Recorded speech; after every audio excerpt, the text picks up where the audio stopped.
Tomato రైస్ని ఒకే విధంగా తిని బోర్ కొట్టిందా? అయితే ఒకసారి ఈ జిఆర్బి పౌడర్తో ట్రై చేయండి. టేస్ట్ అయితే మామూలుగా ఉండదు, అద్దిరిపోతుంది. అండ్ ప్రాసెస్ కూడా చాలా అంటే సింపుల్ అండ్ ఈజీ. ముందుగా ఒక కుక్కర్ తీసుకుని అందులో ఆయిల్ వేసుకుని జీలకర్ర, ఆవాలు, లవంగం, కొద్దిగా చెక్క, తర్వాత బిర్యానీ ఆకు, అల్లం వెల్లుల్లి కూడా వేసేసి బాగా పేస్ట్ చేసుకోవాలి. దాని తర్వాత మనం ఆనియన్స్ వేసుకోవాలి.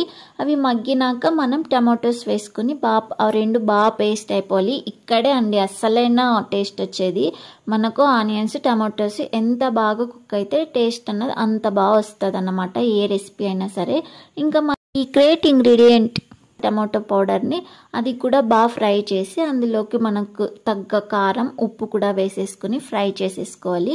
అండ్ ముందుగా నానబెట్టిన రైస్, వాటర్ పోసేసుకుని కొత్తిమీర వేసుకుని లిడ్ పెట్టుకొని ఒక 2 విజిల్స్ వేపించుకోవడమే, అంతే అయిపోయింది. Okay bye.